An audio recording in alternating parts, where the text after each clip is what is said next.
하나님의 말씀은 출애굽기 20장 1절에서 3절 말씀입니다.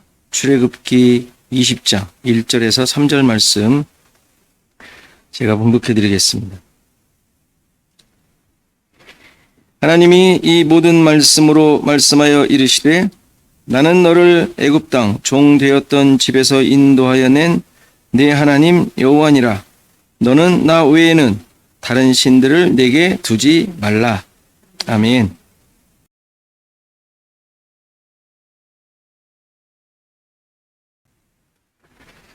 오늘부터 십계명 잠깐 한 2달 좀 넘게 한 길면 석 달 잠깐 보도록 하겠습니다.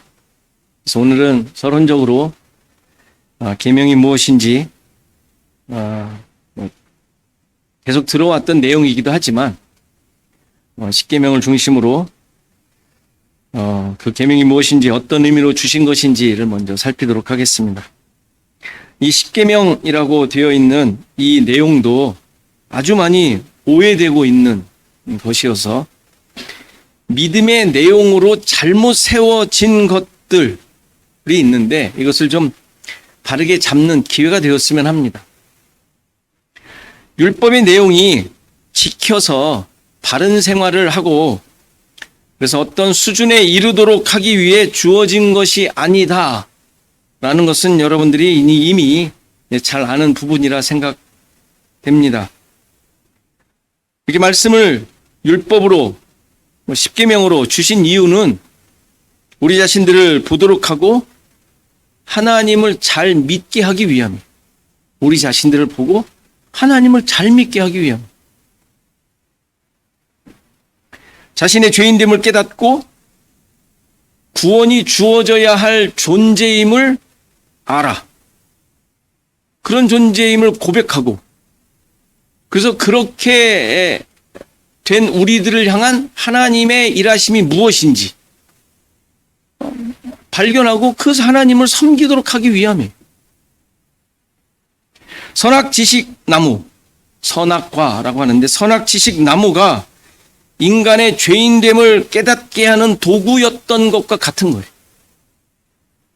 그렇게 죄인됨이 확인된 자들을 하나님께서는 구원을 역시 어떻게 주셨는지, 그것이 어떻게 주어졌는지를 알려주고 있죠. 오늘 주신 말씀의 배경이 되는 게 이제 19장이에요. 오늘 20장을 읽었지만 19장이 배경이죠. 3개월째 되던 날에 떠난 지 시내 광야에 모여서 이제 벌어지는 일들입니다. 19장 1절을 보면 이스라엘 자손이 애굽 땅을 떠난 지 3개월이 되던 날, 그래서 3개월 그랬지만 세 번째 달이라는 말이에요. 세 번째 달.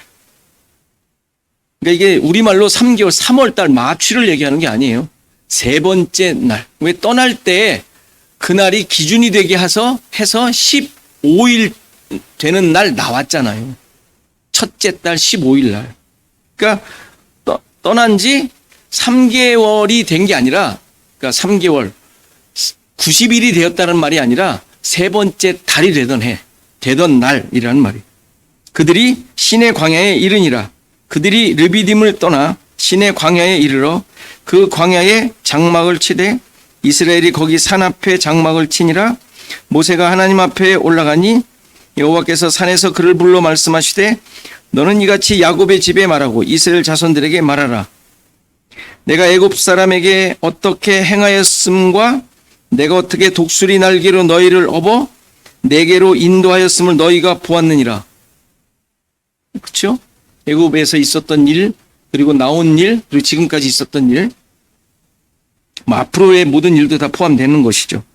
세계가 다 내게 속하였나니 너희가 내 말을 잘 듣고 내 언약을 지키면 너희는 모든 민족 중에서 내 소유가 되겠고 너희가 내게 대하여 제사장 나라가 되며 거룩한 백성이 되리라. 너는 이 말을 이스라엘 자손에게 전할지니라.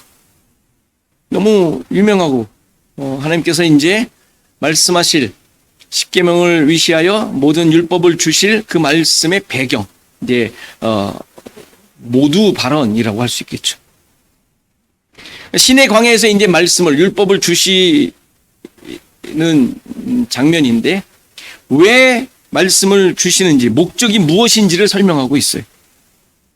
그러면서 5절에 내 말을 잘 듣고 내 언약을 지키면 너희는 모든 민족 중에서 내 소유가 되고 너희는 내게 대하여 제사장 나라가 되고 거룩한 백성이 되리라는 약속을 주셔요. 이 약속은 잘 아는 내용 아니에요? 그렇죠? 내 소유가 되고 제사장 나라가 되고 거룩한 백성이 되게 하겠다. 어디서 봤죠? 베드로전서 2장 9절.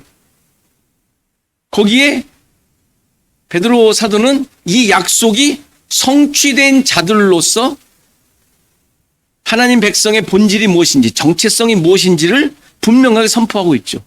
베드로전서 2장 9절. 오직 너희는 택하신 족속이요 왕같은 제사장들이요 거룩한 나라요 그의 소유된 백성이니 이는 너희를 어두운 데서 불러내어 그의 기이한 빛에 들어가게 하신 자의 아름다운 덕을 선전하게 하려 하심이라. 너희가 전에는 백성이 아니더니 이제는 하나님의 백성이요 전에는 궁유를 얻지 못하더니 이제는 궁유를 얻은 자니라. 지금 이 이야기죠. 지금 얘기하고 있는 이것이 다 이루어진 자로 베드로 사도는 지금 선포하고 있는 거예요. 그런데 출애굽기에서는 아까 봤듯이 내 말과 언약을 잘 듣고 지켜야 소유가 되고 제사장 나라가 되고 백성이 될 거라고 이야기를 했죠. 근데 베드로 사도는 선택되어 불러낸 존재로서 이미 소유되었고 제사장 나라가 되고 백성 되었다고 선언하고 있어요. 무슨 의미죠? 그동안 이스라엘 백성들이 너무너무 말씀을 잘 지켰어요? 그랬어야 되잖아요.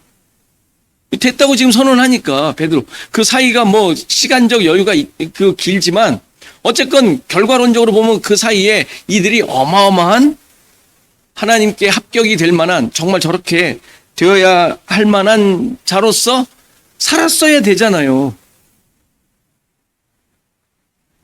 말씀과 언약을 잘 듣고 지켜 써야지 되는 내용이니까. 그런데 베드로서의 이야기를 보니까 조건으로 주어진 줄 알았더니 조건으로 주어진 게 아니라 약속으로 주어졌다는 사실. 그렇죠? 이제부터 주실 모든 말씀들, 20장부터 주어지는 레위기에 있는 모든 말씀, 민수기 10장까지 있는 그 말씀, 신의 산을 떠나기 전까지 그 모든 말씀을 지키면 되는 줄 알았더니, 지키면 해주겠다고 말씀하신 것 같았는데 보니까 조건이 아니라 약속이었다라는 사실을 놓치시면 안 돼요. 그러니까 약속은 우리가 잘 알듯이 하나님과의 약속을 체결한 당사자들이 지켜야 되는데, 당사자들이 지켜야 될 게 아니라, 듣는 자들이 지켜야 할 게 아니라 말씀하신 하나님께서 지켜내심으로 그 약속을 이루시는 게 성경에 있는 하나님의 약속의 본질적 특징이잖아요. 그러니까 하나님께서 지켜내심으로 이루어진 것임을 베드로전서의 베드로 사도가 얘기하고 있는 거예요. 그러니까 그 사이에 이스라엘 백성이 듣고 잘 지켜내어 이루어진 결과가 아니라 그 사이에 하나님께서 이루어내신 내용이 있는 거예요. 그러니까 그 안에 일어난 모든 일들은 그 기준으로 봐야 되는 거예요. 그 기준으로. 이제 못돼. 말도 제대로 안 듣고, 저 지 맘대로 하니까 포로 됐지. 이렇게 말씀하시면 안 된다고요. 물론 그렇게 보여진 것 같죠. 모든 역사의 과정들이. 근데 그렇게 되면 어떻게 돼요? 우리 멸망해서 죽어야 돼요. 지금 여러분들 살아있지만. 하나님의 엄벌이 뭐 이렇게 하찮아요? 안 그래요? 우리가 미워하는 사람들 그냥 북한의 김정은부터 시작해서 저기 아랍의 우리 괴롭히는 캄보디아 요즘 막 뉴스 막 나오고 아무튼 다들 하나님께서 죽여야 되지 않습니까? 심판해야 되지 않아요? 그들만 심판하겠어요? 근데 그게 아니라는 거 우리는 생활 속에서 아는데 성경을 보면 획가닥 바뀌어요, 우리가. 하나님이 벌 주실 거라고. 엄청나게 잘못 보고 있는 것이죠. 그러니까 우리가 이제 십계명을 볼 텐데, 십계명을 볼 때 이해해야 할 아주 중요한 기준이고 시각이에요. 우리 십계명을 볼 때 이제 또 보겠지만 좀 해석에 여러 가지 문제가 있는 것들도 있지만 어쨌건 전체적인 이해의 기준은 해내라는 말이 아니라 이러한 선포, 약속을 통해서 그런 자들 임을 깨닫게 해주시겠다는 하나님의 약속이라는 사실을 기억하셔야 돼요. 하라는 것 같잖아요. 뭐 하지 말라, 하지 말라, 뭐 해라, 뭐 이렇게 나오잖아요. 근데 그렇게 지켜내라는 게 아니라 그런 자들 임을 약속해 주시겠다는 말씀으로 이해하셔요. 그 내용을 그대로 예수님께서 가르쳐 주신 예가 있어요. 마태복음 19장인데 우리 잘 아는 이야기. 19장 16절. 어떤 사람이 주께 와서 이르되 선생님이여 내가 무슨 선한 일을 하여야 영생을 얻으리이까. 잘 아는 내용이죠. 예수께서 이르시되 어찌하여 선한 일을 내게 묻느냐. 선한 이는 오직 한 분이시니라. 내가 생명에 들어가려면 계명들을 지키라. 이르되 어느 계명이오니까.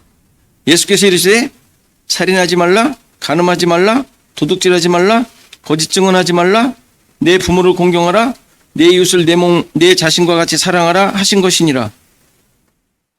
십계명 내용이죠. 그 청년이 이르되 이 모든 것을 내가 지켰사온데 아직도 무엇이 부족하니이까.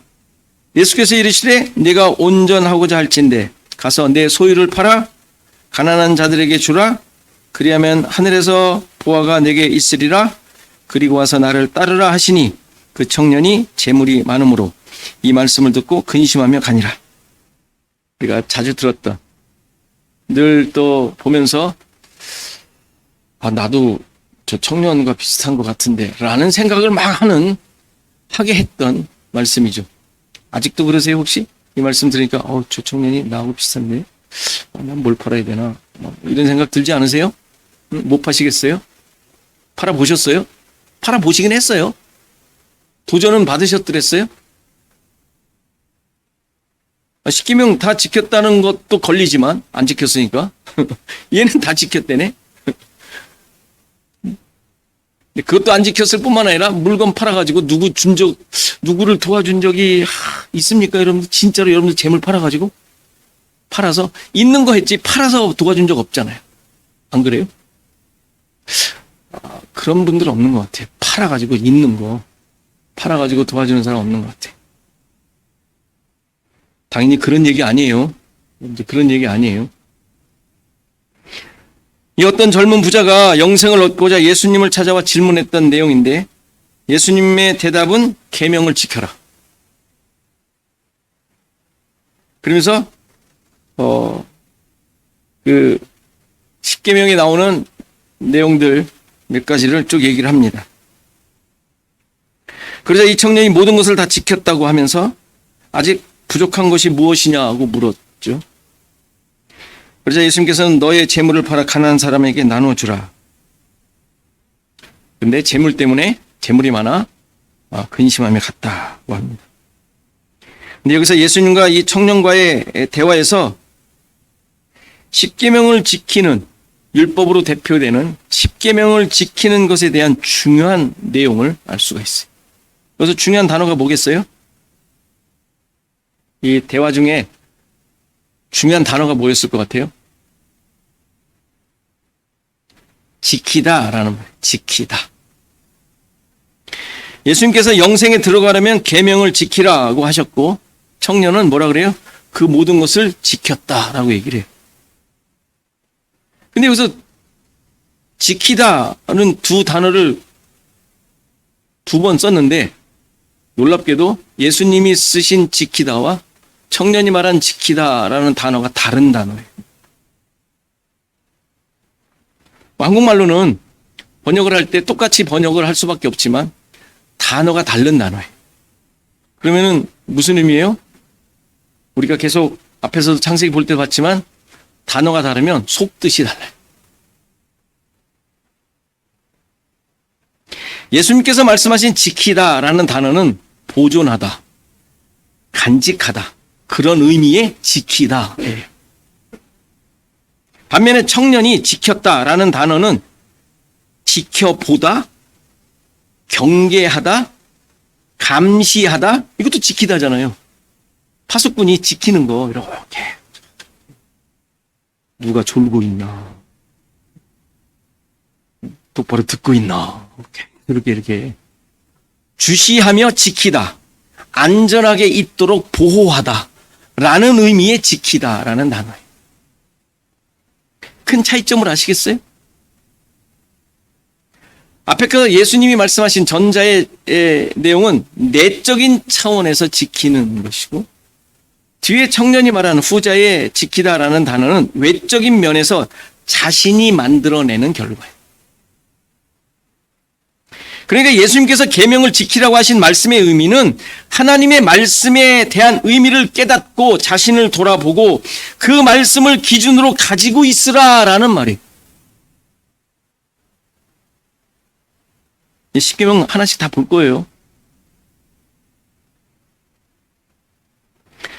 중요한 사실은 이러한 본질적 차원의 지킴은 말씀을 들은 자들이 할 수 있는 것이 아니기에 하나님께서 말씀이 소유되도록 보존하시겠다는 약속인 거예요.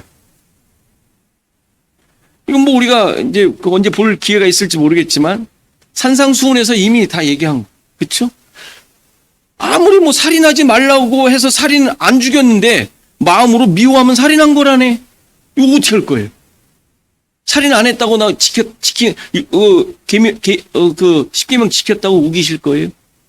예수님은 미워하면은 미워하면 살인했다 그러는데, 그럼 한 번도 미워한 적 없어요?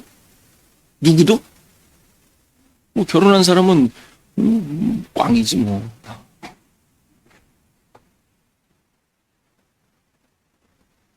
그러니까 계명을 지키라는 말은 하나님의 말씀을 소유하도록 내가 넘겨주겠다. 그 가치를, 그 의의를, 약속을 내가 성취하겠다라는 말씀을 하시는 거예요. 왜 안 되니까. 그러나 청년이 모든 계명을 지켰다는 말은 본질적 차원에서 깨닫고 간직하고 있다는 말이 아니라 자신의 능력과 힘으로 그 말씀을 다 이행했다고 말하고 있는 거예요. 표면적 의미로 율법 그대로 지키며 살았던 것이죠. 그 결과 그는 그렇게 열심히 살았음에도 불구하고 뭐라 그래요? 부족하디야, 지가. 그렇게 열심히 살았는데, 다 지켰는데 내가 무슨 부족한 게 있냐고. 더 안전하고 싶거든요. 더 내가 그냥 해내겠다라는 얘기죠. 그래서 예수님께서는 이러한 부족함에 대해 소유를 팔아 가난한 자를 도우라고 하셨는데, 그럼에도 불구하고 자신의 가치관, 자신의 기준, 살아온 내용으로 볼 때 자기의 생각과 그것이 다름을 발견하고 돌아갈 수밖에 없었음을 보여주죠. 따라서 십계명으로 주신 하나님의 말씀은 표면적으로 잘 듣고 지켜내야 할 것이 아니라 하나님께서 친히 소유 삼으시고 제사장 나라가 되게 하시고 거룩한 백성으로 만들어 가시겠다는 약속으로 주신 것임을 잊지 않으셔요. 그 기준과 그 시각을 놓치시면 안 돼요.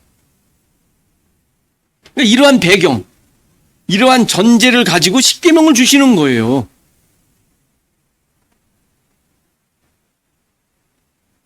그러니까 이 계명들을 통하여 하나님은 뭘 하시겠다? 내가 구원의 은혜를 베푸시겠다라고 약속하시는 것이지, 그래 내 이렇게 했는데 너 두고 보자, 안 되겠어, 니들 보니까 아주 오합지졸이야 하면서 걸러내고 착착착 무슨 그러겠다라는 얘기가 아닌 것이죠. 하나님의 계획은 구원의 은혜를 베푸시겠다는, 구원해 주시겠다, 은혜를 베푸시겠다. 이게 하나님의 뜻과 목적이지. 어떤 기준을 세워가지고 좌우를 갈라, 안 되겠다라고 판별하기 위한 법으로 주시는 것이 아니란 말이에요. 성경 말씀이 그거예요. 성경 말씀. 근데 우리는 자꾸 그렇게 쪼개고 싶어요. 그러니까 흑백을 가르고 싶어 하는 것이죠. 지금 이 말씀을 받는 시기가 출애굽한 후 세 번째 달이 되던 날이라고 합니다. 이걸 좀 계산해가지고 오순절로 이렇게 이해를 하기도 해요. 그래서 이제 보면은 19장 보면은 3일간 기다리라고 하지 않습니까? 그러니까 15일 날 떠났으니까 15일이 첫째 날 하면은 지금 세 번째 날 첫째 날이니까 47일째 된 거죠. 47일째. 그러니까 3일이 지나면 50일이 되잖아요. 그래서 오순절 날 성령의 강림으로 말미암아 생명을 얻게 된 것의 성취, 예표적인 사건으로 이해하기도 해요. 뭐 틀리진 않은 것 같습니다. 그것도 맞는 거예요. 그렇게 이해를 해도. 어쨌건 이때 하나님의 말씀, 약속을 주심으로 이스라엘 백성을 몰살시키겠다, 니들 벌 주겠다라는 기준을 주시는 게 아니라 생명을 주시겠다, 구원해 주시겠다라는 것으로 말씀을 주시는 것으로 이해하시라는 거예요. 그렇게 해야 된다는 것이죠. 그러니까 구원받은 자들이 어떤 자들인지를 확인하기 위한 내용이 십계명인 거예요. 다음 주에 보겠지만 이 십계명이 10개의 계명, 10개의 계명이 아니에요. 우리 이제 10, 17에 대한 의미를 알죠? 그러니까 10, 즉 말씀이라는 말. 그러니까 10은 뭐예요? 완전함. 완전한 말씀을 주시는 거예요. 생명의 말씀을 주시겠다는 얘기예요. 생명의 말씀. 그리고 이제 살피겠지만 이게 지금 10개로 돼 있죠. 여기에 제1은 이렇게 나와 있어요? 안 나와 있어요? 여러분들 안 보세요? 성경? 제1은 뭐, 제2는 뭐 이렇게 돼 있어요? 없어요? 수사, 서수, 기수예요? 서수예요? 아무튼 제1, 제2라는 말이 없잖아요. 실제로 쭉 이렇게 원문을 가지고 따져보면 13개 내지 4개가 돼요. 10계명 10계명이 아니죠. 그러니까 찬송가 뒤에 나오는 10계명 해가지고 제1은 제2는 이거 잘못된 구성이에요. 그러니까 이 말씀으로 말미암아 구원받은 자 하나님의 백성의 정체성을 확인시켜 주는 거예요. 약속이 있는 자, 말씀으로 사는 자, 하나님이 누구신지 드러내는 자, 구원이 성취된 자라는 것을 확인시키기 위하여 주시는 말씀이란 말이에요. 완성된 말씀. 그래서 여기 지금 20장 1절에 이 모든 말씀으로 할 때 모든이라는 말이 all이라는 말이 아니라 물론 그 의미도 있죠. 이게 뭐겠어요? 완성하다, 완전하게 만들다 라는 동사에서 나온 단어란 말이에요. 그러니까 이 모든 말씀이 아니라 완전한 말씀으로 말씀하셨으니 라는 말이에요. 뜻이란 말이에요. 그게 십계명이 지금 우리가 알고 있는 십계명. 10의 계명. 10개의 계명이 아니라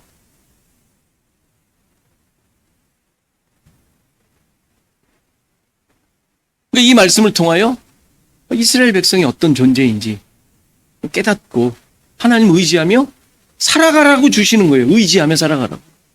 지켜가지고 훈장 달라는 게 아니라 그럼 자꾸 훈장 다시려고 그러는데 내가 어떤 존재인지 역시 이 말씀을 통해서도 우리에게 요구하시는 거예요. 네가 누구인지. 내가 누구인지 알면 그럼 나를 인도하신 분은 누군지를 또 보게 되는 거 아니에요? 하나님에 대한 고백을 하도록 주신 완전한 생명의 말씀임을 보여줍니다. 여러분들에게도 적용되는 말씀이죠. 약속이 성취된 자, 생명의 말씀을 소유한 자, 베드로전서 2장 9절이 성취된 자임을 우리 20장 10계명이라는 말씀을 통하여 확인하도록 하겠습니다. 이렇게 우리에게 이루어진 말씀들을 확인하며 여러분들의 신앙이 바르게 세워지는 고백이 되는 말씀이 되기를 간절히 바랍니다.